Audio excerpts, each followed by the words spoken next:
বিএনপির রাষ্ট্রপতি প্রার্থী মির্জা ফখরুল জানালেন রিজভী। রাষ্ট্রপতি প্রার্থী মির্জা ফখরুল ইসলাম আলমগীরের নাম আমরা ঘোষণা করলাম এবং ইতিমধ্যে তিনি মহাসচিব এবং জাতীয় স্থায়ী কমিটির সদস্য থেকে পদত্যাগ করেছেন। দলীয় পদ থেকে পদত্যাগ, ইসিতে 11 দলের প্রার্থীর মনোনয়ন জমা। 2034 সালে $1 ট্রিলিয়ন অর্থনীতিতে পৌঁছাবে বাংলাদেশ। প্রধানমন্ত্রীর সঙ্গে মার্কিন ব্যবসায়ীদের বৈঠক ফলপ্রসূ হয়েছে। We believe that the private sector can be an important catalyst, bringing in investment and technology. সরকারের বিভিন্ন ম্যানিফেস্টোতে যে পলিসিগুলো রয়েছে এগুলো বাস্তবায়নে আমেরিকার প্রাইভেট সেক্টর থেকে কিভাবে ভূমিকা রাখা যায় এগুলো নিয়ে বিস্তারিত আলোচনা হয়েছে। 12 জেলায় চালু হলো ই-বেইল বন্ড ব্যবস্থা। ন্যায় বিচার সুশাসন নিশ্চিত করাই লক্ষ্য, উদ্বোধন শেষে জানালেন আইনমন্ত্রী। হরমুজের নিয়ন্ত্রণ নিয়ে পাল্টাপাল্টি দাবি যুক্তরাষ্ট্র ইরানের। যুদ্ধবিরতি উপেক্ষা করে গাজা ও লেবাননে ইসরায়েলি আগ্রাসন। স্বাগত নিউজ 24 সংবাদে আপনাদের সাথে আছি আমি তাসনিম অর্থে। দেখছিলেন বিআরবি কেবল সংবাদ শিরোনাম। রাজনৈতিক অঙ্গনে ঘুরছিল একটাই প্রশ্ন, কে হচ্ছেন বঙ্গভবনের নতুন বাসিন্দা। সবচেয়ে বেশি উচ্চারিত হচ্ছিল মির্জা ফখরুল ইসলাম আলমগীরের নাম। সেই গুঞ্জনই রূপ নিচ্ছে বাস্তবে। বিএনপির প্রার্থী হচ্ছেন তিনি। এর মধ্যেই ছেড়েছেন দলের মহাসচিব ও স্থায়ী কমিটির পদ। গন্তব্য এবার বঙ্গভবন। কেমন ছিল প্রবীণ এই রাজনীতিকের দীর্ঘ পথ চলা? আল মোহাইমিনুল খানের প্রতিবেদনে বিস্তারিত। আমরা ধরে নিয়েছি যে আমরা আপনার শেষ জীবন আমাদের হয়তো এলাকার কথা। সব জল্পনা কল্পনার অবসান, রাজনীতির মহানাটকীয় মোড়। দীর্ঘ রাজনৈতিক জীবনে সবচেয়ে বড় স্বীকৃতি পেতে যাচ্ছেন রাজপথের অভিজ্ঞ কাণ্ডারি মির্জা ফখরুল ইসলাম আলমগীর। বসতে যাচ্ছেন বঙ্গভবনের মসনদে। জয়ী হলে বিএনপি মহাসচিব ও স্থায়ী কমিটির সদস্য পদ ছেড়ে হতে যাচ্ছেন দেশের 23তম রাষ্ট্রপতি। রাজনীতির অঙ্গনে দীর্ঘদিনের পরিচিত মুখ মির্জা ফখরুল। জন্ম ঠাকুরগাঁয়ে, পড়াশোনা ঢাকা বিশ্ববিদ্যালয়ের অর্থনীতি বিভাগে। 1972 সালে বিসিএস পাশ করে শুরু করেন শিক্ষকতা। তবে দেশের রাজনৈতিক ক্রান্তিকাল তাকে টেনে আনে রাজপথে। 1986 সালে চাকরি ছেড়ে জড়ান সক্রিয় রাজনীতিতে। 1988-তে নির্দলীয় প্রার্থী হিসেবে ঠাকুরগাঁও পৌরসভার চেয়ারম্যান নির্বাচিত হন। এরপর 90 দশকের শুরুর দিকে যোগ দেন বিএনপিতে। 92 সালে গ্রহণ করেন ঠাকুরগাঁও জেলা বিএনপি সভাপতির দায়িত্ব। 2001 সালে ঠাকুরগাঁও থেকে সংসদ সদস্য নির্বাচিত হন মির্জা ফখরুল। দায়িত্ব পালন করেন বিএনপি নেতৃত্বাধীন 4 দলীয় জোট সরকারের কৃষি, বস্ত্র ও পাট মন্ত্রণালয়ের। পরে দায়িত্ব পান বেসামরিক বিমান চলাচল ও পর্যটন মন্ত্রণালয়ের প্রতিমন্ত্রীর। তবে কখনোই মসৃণ ছিল না রাজনৈতিক পথ চলা। সবচেয়ে কঠিন বাস্তবতার মুখোমুখি হন 2009 সালের পর। তারেক রহমানের ছেড়ে দেয়া সিনিয়র যুগ্ম মহাসচিবের দায়িত্ব পান মির্জা ফখরুল ইসলাম আলমগীর। আর এই দায়িত্ব পাওয়ার মধ্য দিয়েই আরো গুরুত্বপূর্ণ জায়গায় উঠে আসেন তিনি। আন্দোলনকে বন্ধ রাখা যাবে না। একদিকে দলের ভারপ্রাপ্ত চেয়ারম্যান তারেক রহমানের দীর্ঘ প্রবাস জীবন, অন্যদিকে দলীয় চেয়ারপারসন বেগম খালেদা জিয়ার কারাবাস। কঠিন বাস্তবতায় বিএনপির হাল ধরেন মির্জা ফখরুল। কখনো পুলিশের হাতে আটক, কখনো আদালতের কাঠগড়ায়, কখনো কারাগারের অন্ধকারে, আবার কখনো হাজারো নেতাকর্মীর সামনে রাজপথে। দলের ভেতরে সাংগঠনিক সংকট থেকে শুরু করে রাজনৈতিক প্রতিকূলতা, রাজপথের প্রায় প্রতিটি গুরুত্বপূর্ণ মুহূর্তেই দেখা গেছে তার সরব উপস্থিতি। বেগম খালেদা জিয়া ও তারেক রহমানের নেতৃত্বের প্রতি আস্থা রেখে কঠিন সময়ে দলকে রাখেন ঐক্যবদ্ধ। তবে মির্জা ফখরুলকে সবার থেকে আলাদা করেছে তার রাজনৈতিক শিষ্টাচার। উত্তপ্ত পরিস্থিতিতেও শব্দচয়নে সতর্ক অবস্থান, কণ্ঠ চড়া করার বদলে যুক্তি, ব্যক্তিগত আক্রমণের বদলে রাজনৈতিক বাস্তবতা তুলে ধরা এবং প্রতিপক্ষকে ঘায়েল করার চেয়ে দেশ ও জনগণের কল্যাণে কাজ করা। বাংলাদেশের মানুষের সঙ্গে বন্ধুত্ব করতে চান, তার আগে তিস্তার পানি দেন। ঠাকুরগাঁও থেকে শুরু হওয়া মির্জা ফখরুলের এই যাত্রা নিছক রাজনৈতিক উত্থানের কোনো গল্প নয়। এই গল্প প্রতিকূলতার সঙ্গে লড়াই করে টিকে থাকার, রাজনৈতিক জীবনে দীর্ঘ পথ চলার এক ঐতিহাসিক পরিণতি, যা তাকে দিতে যাচ্ছে দেশের 23তম রাষ্ট্রপতির গুরু দায়িত্ব। আল মোহাইমিনুল খান, নিউজ 24, ঢাকা। মির্জা ফখরুল ইসলাম আলমগীর পদ ছেড়ে দেওয়ায় বিএনপির নতুন মহাসচিব কে হচ্ছেন তা নিয়ে রয়েছে আলোচনা। দলের জ্যেষ্ঠ যুগ্ম মহাসচিব রুহুল কবির রিজভী জানালেন, এই সিদ্ধান্ত হবে নীতি নির্ধারণী পর্যায়ের সভায়। দলের স্থায়ী কমিটির সদস্য পদ ছেড়েছেন মির্জা ফখরুল। দুপুরে সচিবালয়ে প্রধানমন্ত্রীর কার্যালয়ে বৈঠক করেন কমিটির সদস্যরা। পরে সাংবাদিকদের মুখোমুখি হন রুহুল কবির রিজভী। জানান, রাষ্ট্রপতি পদে মির্জা ফখরুলকে মনোনীত করেছে দল।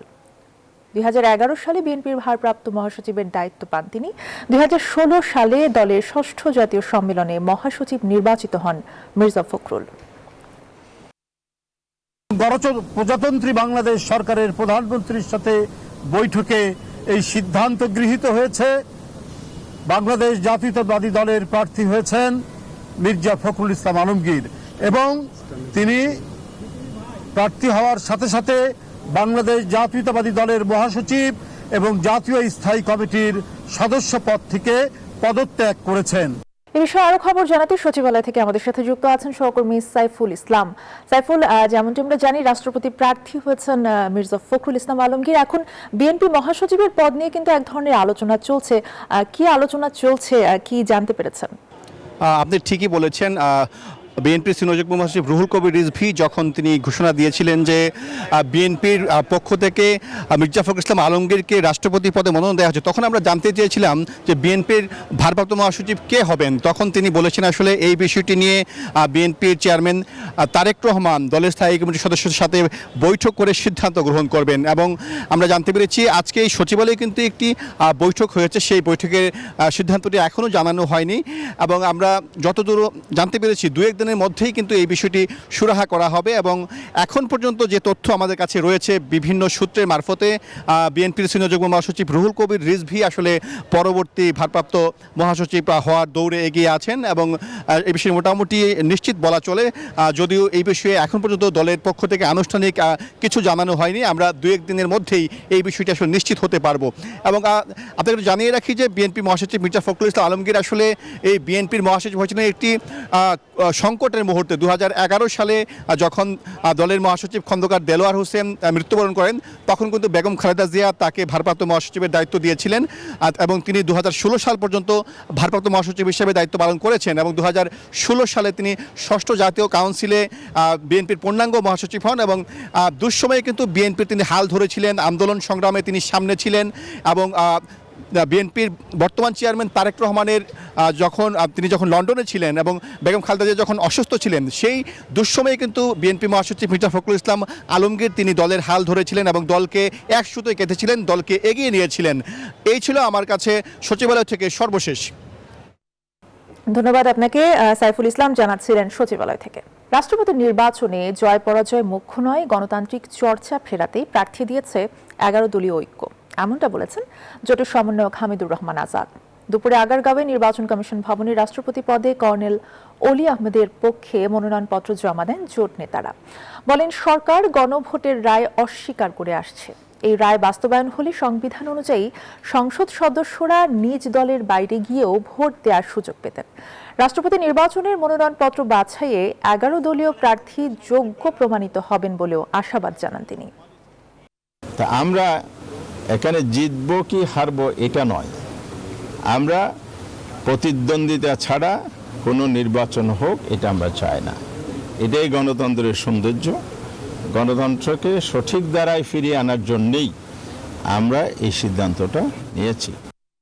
এ বিষয়ে আরো খবর জানবো, সহকর্মী শিহাব জাহিদ আছেন আমাদের সাথে যুক্ত। জাহিদ, বিএনপি রাষ্ট্রপতি প্রার্থীর নাম ঘোষণা হয়ে গেছে, আমরা জানি। ইসিতে তারা মনোনয়নপত্র কখন জমা দেবে, কি জানতে পেরেছেন?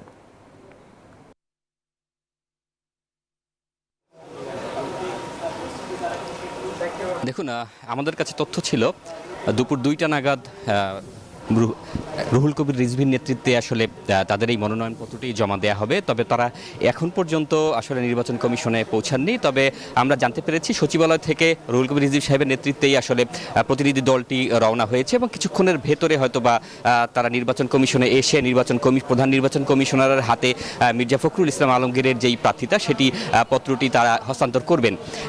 এখন পর্যন্ত তারা না আসলেও সকালে কিন্তু আমরা দেখেছি যে জামাতের পক্ষ থেকে যে 11 দলীয় জোট রয়েছে সেই জোট দলীয় পক্ষ থেকে কর্নেল অলি আহমেদের যেই মনোনয়নপত্র সেটি কিন্তু জমা দিয়েছে তারা, এবং তারা কিন্তু বৈঠকের পরে তারা আলোচনা অংশ নিয়েছে, এবং আলোচনার পরে কিন্তু আমরা সংবাদ সম্মেলনে আমাদের সামনে তারা কথা বলেছেন। আমরা নানা ধরনের প্রশ্নও তাদেরকে করেছিলাম, তারাও কিন্তু সেগুলো উত্তর দিয়েছেন। কিভাবে নির্বাচন হবে, তারা কিভাবে তাদের নেতৃত্ব বেছে নিয়েছে সেই বিষয়গুলো তারা আসলে উল্লেখ করেছেন। তবে তারা কিন্তু কিছু বিষয়ে, এই নির্বাচনের কিছু বিষয়ে আসলে তারা অমত জানিয়েছেন, কিছু কথাও বলেছেন যেগুলো আসলে তারা বলছেন যে এগুলো ঠিক হয়নি। যেমন এর মধ্যে একটি রয়েছে রাজনৈতিক বৈঠক, সচিবালয়ে বিএনপির রাজনৈতিক বৈঠক প্রার্থী নির্বাচনের ক্ষেত্রে, সেই জায়গাটিতে তারা একটি অভিযোগ জানিয়েছে যে এটি তাদের উচিত হয়নি। আরেকটি বিষয়ের কথাও কিন্তু তারা বলেছে, সেটি হচ্ছে রাষ্ট্রপতি নির্বাচনে দলীয় যেই সংসদ সদস্যরা রয়েছেন তারা অন্য প্রার্থীদের ভোট দিতে পারবেন না, এরকম যে বিধিনিষেধের কথা বলা হয়েছে সেটির বিষয়ে তারা একটি বিরোধিতার কথা বলছে। গণতন্ত্রে আসলে এইভাবে চর্চাটা ঠিক হয়নি। গণতন্ত্র ফিরিয়ে আনার ক্ষেত্রে বিএনপি তাদের অবদান রাখতে পারে, এবং তারা যেন সেই জায়গাটিতে অটল থাকে এবং খুব সুন্দরভাবে যেন নির্বাচনটি হয় সেই বিষয়ে তারা আক্রোশ জানিয়েছেন, এবং তারাও চান যে আসলে নির্বাচনটি খুব সুন্দরভাবে অনুষ্ঠিত হোক।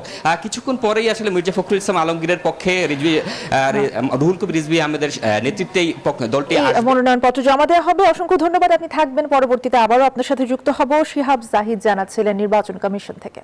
সংবিধানের 70 অনুচ্ছেদের বৈধতা এবং রাষ্ট্রপতি নির্বাচনের তফসিল স্থগিত চেয়ে হাইকোর্টের রিট করা হয়েছে। সকালে হাইকোর্টের সংশ্লিষ্ট শাখায় রিটটি করেন আইনজীবী মোহাম্মদ ইউনুস আলী। তিনি জানান, আগামী রোববার বিচারপতি খিজুর আহমেদের নেতৃত্বাধীন বেঞ্চে রিটটির উপর শুনানি হতে পারে। অভিযোগ করেন, 70 অনুচ্ছেদের কারণে সংসদ সদস্যরা স্বাধীনভাবে ভোট দিতে পারে না, তাদের গণতান্ত্রিক অধিকার ব্যাহত হয়। 23তম রাষ্ট্রপতি নির্বাচনের মনোনয়নপত্র দাখিলের সময় শেষ হচ্ছে আজ। ভোট আগামী রবিবার। আর্টিকেল 70 বৈধতা চ্যালেঞ্জ করে এবং সাথে সাথে আগামী 20 তারিখে যে প্রেসিডেন্ট নির্বাচন তার বৈধতা চ্যালেঞ্জ করে রিট করেছি, এবং সেই যদি রুল হয় তাহলে রুল নিষ্পত্তি না হওয়া পর্যন্ত আমি ওই নির্বাচন তফসিল স্থগিত চেয়েছি। এখন থেকে জাতীয় পরিচয়পত্রের জন্ম তারিখ, নিজ এবং পিতামাতার নামের সম্পূর্ণ পরিবর্তন বা সংশোধন একবারের বেশি করা যাবে না। নির্বাচন কমিশনের জাতীয় পরিচয় নিবন্ধন অনুবিভাগের পরিচালক সাইফুল ইসলাম স্বাক্ষরিত পরিপত্রে এই সিদ্ধান্তের কথা জানানো হয়েছে। বলা হয়, অনলাইনে যাচাইযোগ্য শিক্ষা সনদের বিপরীতে জন্ম তারিখ সংশোধনের আবেদন এখন থেকে মাঠ পর্যায়ের কর্মকর্তারাই নিষ্পত্তি করবেন। এছাড়া উন্মুক্ত বিশ্ববিদ্যালয়ের সনদ অনুযায়ী জন্ম তারিখ সংশোধন এবং নিজ ও পিতামাতার নামের সম্পূর্ণ পরিবর্তনের আবেদন এনআইডির মহাপরিচালক নিষ্পত্তি করবেন। বাংলাদেশের অর্থনৈতিক উন্নয়নে সহযোগিতা করবে যুক্তরাষ্ট্র বাংলাদেশ বিজনেস কাউন্সিল। সকালে প্রধানমন্ত্রী তারেক রহমানের সাথে সংস্থাটির প্রতিনিধি দলের বৈঠকে এই আশ্বাস পাওয়া গেছে। সকালে সচিবালয়ে প্রধানমন্ত্রীর সাথে বৈঠক করেন যুক্তরাষ্ট্র বাংলাদেশ বিজনেস কাউন্সিলের প্রতিনিধিরা। বৈঠকে যুক্তরাষ্ট্রের ব্যবসায়ী প্রতিনিধিরা বাংলাদেশে বিনিয়োগে আগ্রহ প্রকাশ করেন। পাশাপাশি দেশে বিনিয়োগ বাড়ানো, কর্মসংস্থান সৃষ্টি, সরকারের বিভিন্ন উন্নয়ন নীতি বাস্তবায়নে আমেরিকার শীর্ষস্থানীয় কোম্পানিগুলোর সহযোগিতা করার আশ্বাস দিয়েছে। পরে ব্রিফিংয়ে ইউএস বাংলাদেশ বিজনেস কাউন্সিল সভাপতি অতুল কেশব জানান, 2034 সালের মধ্যে $1 ট্রিলিয়ন অর্থনীতিতে উন্নীত করতে সহযোগিতা করবে বিজনেস কাউন্সিল। 50 জনের যে ডেলিগেশন যুক্তরাষ্ট্র থেকে এসছে, ওনারা মিটিং করেছেন এখানে কিভাবে বাংলাদেশে বিনিয়োগ আরও বাড়ানো যায়, ব্যবসা বাণিজ্য সম্প্রসারণ করা যায়, এবং সরকারের বিভিন্ন ম্যানিফেস্টোতে যে পলিসিগুলো রয়েছে এগুলো বাস্তবায়নে আমেরিকার প্রাইভেট সেক্টর থেকে কিভাবে ভূমিকা রাখা যায় এগুলো নিয়ে বিস্তারিত আলোচনা হয়েছে। We believe in the vision of the Honorable Prime Minister of Bangladesh being a $1 trillion economy by 2034. We believe that the private sector can be an important catalyst, bringing in investment and technology and know-how to advance the prosperity and happiness of the Bangladeshi people. মানুষের ন্যায় বিচার সুশাসন নিশ্চিত করার জন্য ই-বেইল bond system চালু করা হয়েছে বলে জানান আইনমন্ত্রী আসাদুজ্জামান। সকালে আইন মন্ত্রণালয়ের সম্মেলন কক্ষে 12 জেলায় অনলাইন ই-বেইল বন্ড সিস্টেম উদ্বোধন শেষে কথা বলেন তিনি। আইনমন্ত্রী জানান, ই-বেইল বন্ড সিস্টেম চালুর ফলে মামলায় মানুষের হয়রানি কমেছে। আগে জামিন পাওয়ার জন্য দিনের পর দিন অপেক্ষা করতে হতো, এখন এক ক্লিকেই একজন জামিন পেয়ে যাচ্ছেন। সেই জুডিশিয়ারি আরো বেশি উন্নত জায়গায় পৌঁছতে পারলে মানুষ ন্যায় বিচার পাবে, সুশাসন পাবে, আইনের শাসন পাবে। সেরকম একটি জুডিশিয়ারিকে এগিয়ে নিতে আমরা ই-বেইল বন্ডের পাশাপাশি মিডিয়েশন, এবং অন্যান্য জায়গায় ন্যায় বিচার নিশ্চিত করতে যে প্যারামিটারগুলো আছে সেদিকে লক্ষ্য রাখবো বলে আমরা বিশ্বাস রাখি। আগামী 4 সেপ্টেম্বর থেকে রাজধানীর ইন্টারন্যাশনাল কনভেনশন সিটি বসুন্ধরায় নিয়মিত শুরু হতে যাচ্ছে সুপার সেল কার বাজার।